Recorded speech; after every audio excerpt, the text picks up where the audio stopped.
this is your boy Valtouch here, and welcome to another episode of the Blue Monday podcast on a Tuesday. Now, I apologise for any background noise in this video.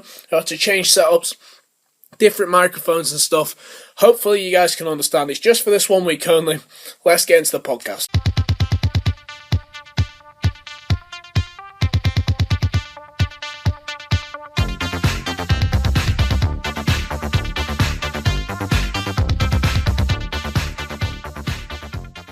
This is going to be the 4th episode up on my channel. Today I'm using a different microphone, change the settings for this one, but hopefully I don't sound too much like the Autobots are getting ready to roll out with this microphone. It sounds alright. But today, once again, I am joined by my brother Jacob, and he'll be providing some hopefully decent entertainment with this podcast. And of course today was the Bournemouth fixture. I'm literally talking 10-15 minutes after that fixture just ended. A really good result for Manchester City against a team which hasn't really been doing too well recently in Bournemouth, but hopefully we can continue the form, which is what I'm hoping for, with stringing 3 consecutive wins on the bounce. That's what I'm hoping for anyway. So, Jacob, first question. Yes. Was that a good performance from City? Well, it wasn't necessarily a good performance by City, but at least they got the win. It's a 2-0 victory, and you can't really complain about that. But to be honest, in the first half, City just didn't look like a team who you would think would win the league. They just didn't look convincing. It was, I think you were saying halfway through the first half that City should bring on someone. But, so you can't really complain about a win, but I wouldn't say it's a really convincing win at all. I think that I was moaning a lot in the first half because I felt like Pep Guardiola once again is trying to rewrite the rules of football. I don't understand why Fernandinho was playing left back. I felt like we were getting overrun in midfield until Jack Wilshere went off, and then he decided to bring on Benik, which I felt was a big mistake from Bournemouth's perspective. They had us in midfield, with Touré being the only sitting midfielder. I feel like Fernandinho is a much better, much more useful player when he's in midfield with Touré. And at left back, I feel like Kolarov would have been much better, and I feel like we were a lot more secure having Otamendi, and I think Kompany should probably be playing. I don't really understand why he's on the bench and not playing at the moment. For me, it's a little bit frustrating, but in the end, I think City did deserve to win that fixture. Though there were some shaky moments in the game, including the disallowed goal, I felt like we were the better team overall. There were some decent players in that game, and in the end, Raheem Sterling was the man who got man of the match. Anything to say about his performance today? Well, of course, you can't really complain about a goal and an assist, but I think, I think we were both saying that David Silva could have potentially been the man of the match. He was all over the place today. He was in a good way. He just tracked back. He made some sublime passes. He really started the attacks and made quite a few chances. But of course, you can't really ignore the fact that Raheem got a goal and an assist. So that's probably the reason why he got man of the match. Well, I think with Sterling, he's sometimes a little bit predictable. What I always say about him, I like him because he runs at people. I don't think there's enough people in English football now who are willing to take on players. You see the best players which do it. You see Hazard, you see other people of his sort of ilk. You used to see Ryan Giggs do it regularly. They used to be the top players in the Premier League are willing to take on their opponent. And that's where I think that Sterling has definitely improved. He's got his confidence back a little bit this season. He's looking a lot better under Guardiola. I think this system suits him a lot more. With him on the right-hand side and Sané on the left, I feel like it's benefiting Sterling's play. He's been very, very good this season for me.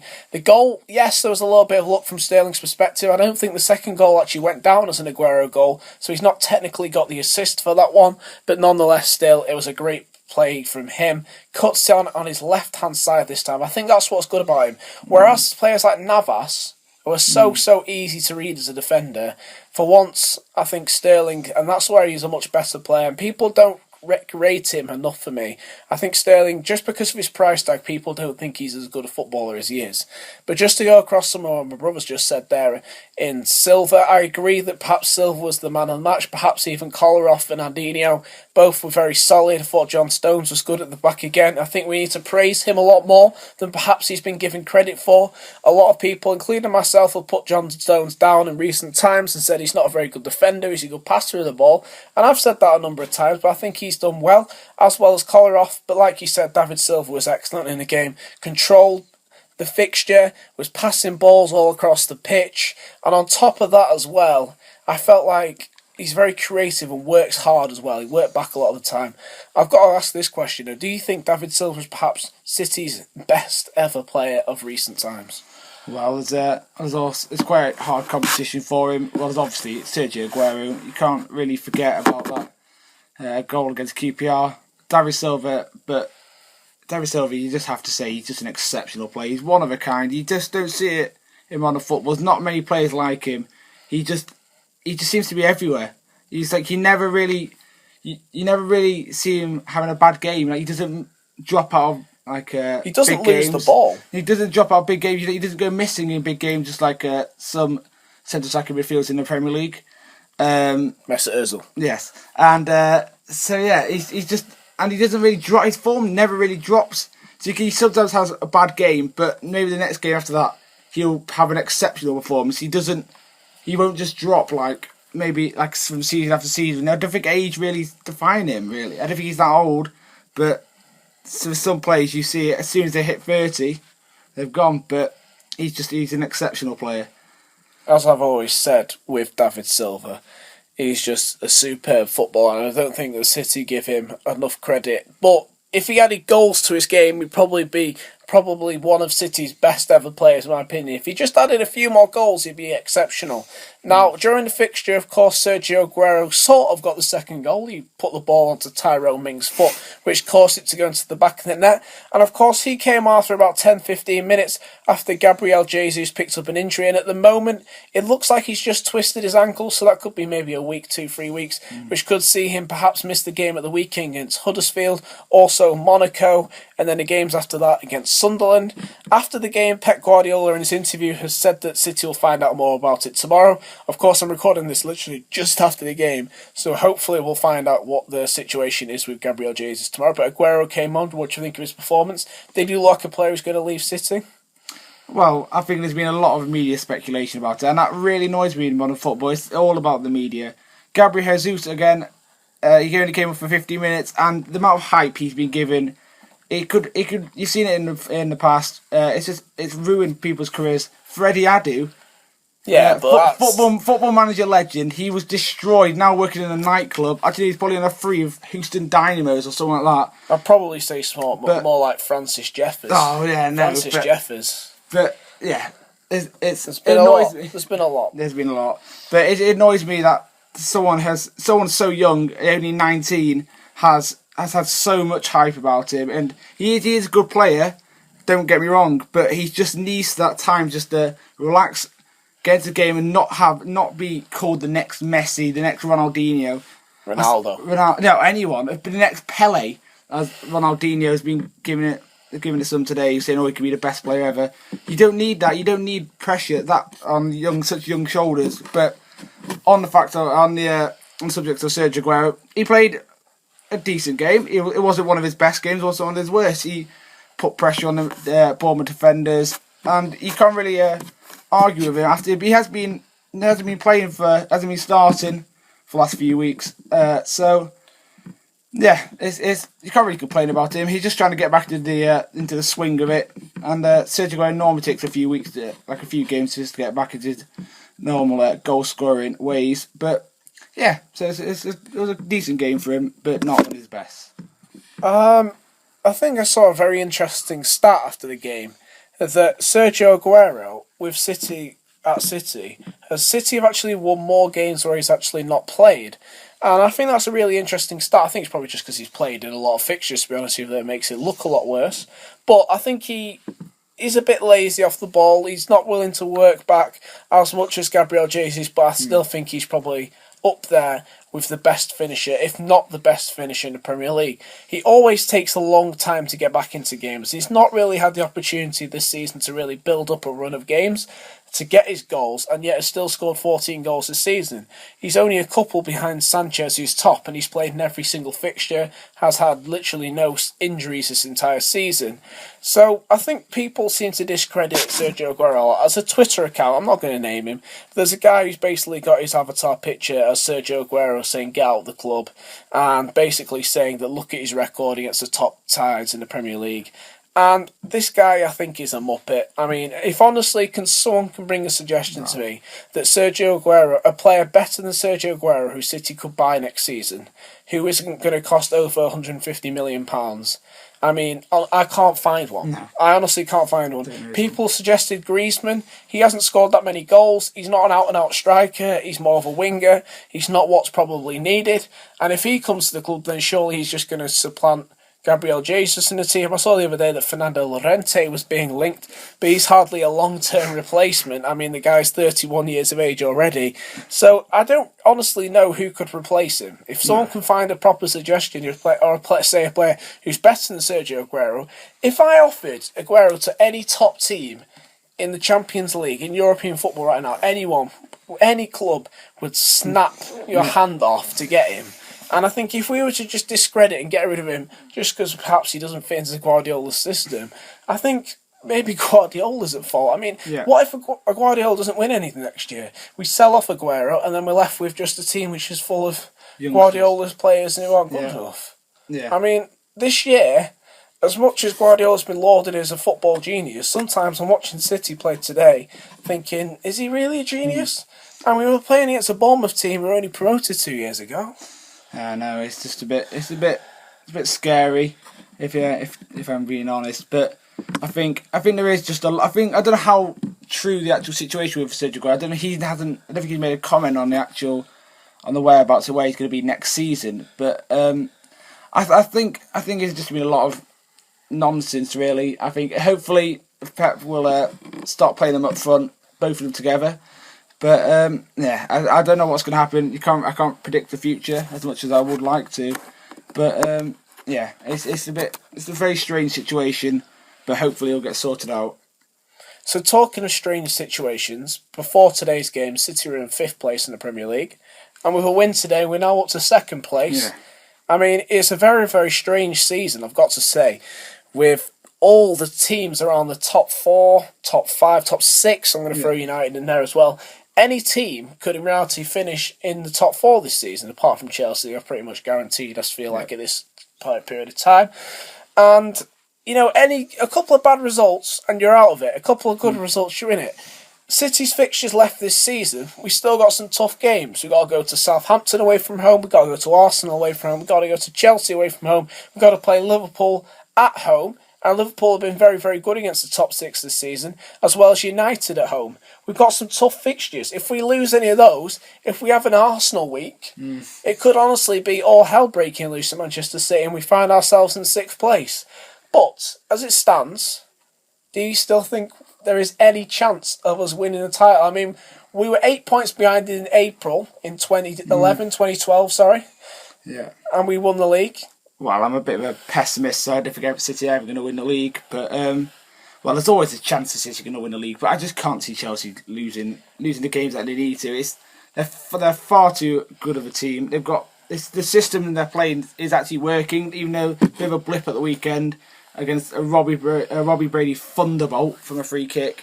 But yeah, I think Chelsea is just far too good, and I think it's a very strange situation this year. Chelsea have just gone out very quickly, and no one really seems to be able to catch them.